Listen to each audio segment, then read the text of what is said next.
Hello everyone, welcome to our channel. బంగాళాఖాతంలో ఏర్పడిన మరొక ఉపరితల ఆవర్తన ద్రోణి తెలుగు రాష్ట్రాలకి రానున్నటువంటి వారం రోజుల పాటు భారీ నుంచి అతి భారీ వర్షాలు. వివరాల్లోకి వెళ్ళి వాతావరణ పరిస్థితులు ఏంటి, ఏ జిల్లాలో ఎన్ని రోజుల పాటు వర్షాలు పడతాయో తెలుసుకునే ముందు మీరు ఇంకా మన ఛానల్ సబ్స్క్రైబ్ చేయనట్లయితే వెంటనే సబ్స్క్రైబ్ చేసి పక్కన ఉన్న బెల్ ఐకాన్ ని కూడా క్లిక్ చేసేయండి. ఇక వివరాల్లో గనక వెళ్ళినట్లయితే రానున్నటువంటి 2 రోజుల పాటు అయితే తెలుగు రాష్ట్రాల్లోని పలు ప్రాంతాల్లో ఉష్ణోగ్రతలు, మరికొన్ని ప్రాంతాల్లో వర్షాలు నమోదవుతాయి. ముఖ్యంగా మధ్య తెలంగాణ, అదేవిధంగా హైదరాబాద్ నగర వ్యాప్తంగా రానున్నటువంటి 2 రోజుల పాటు భారీ వర్షపాతం కురుస్తుంది. ప్రాంతాల వారీగా చూసుకున్నట్లయితే యాదాద్రి, భువనగిరి, నిర్మల్, సిద్దిపేట్, కామారెడ్డి, మెదక్, నాగర్ కర్నూలు ప్రాంతాల్లో మోస్తరు వర్షపాతం నమోదవుతుంది. హైదరాబాద్ నగర వ్యాప్తంగా కూడా పలు చోట్ల షార్టెడ్ రైన్స్ ఉండే అవకాశాలున్నాయి.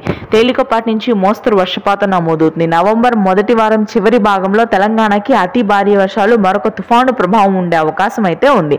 ఇక మధ్య కోస్తా జిల్లాలు గుంటూరు, కృష్ణా, ప్రకాశం, తూర్పుగోదావరి, పశ్చిమ గోదావరి జిల్లాల్లో అయితే ఉష్ణోగ్రతలు భారీ స్థాయిలో తగ్గి వర్షాలు పూర్తి స్థాయిలో తగ్గుముఖం పట్టాయి.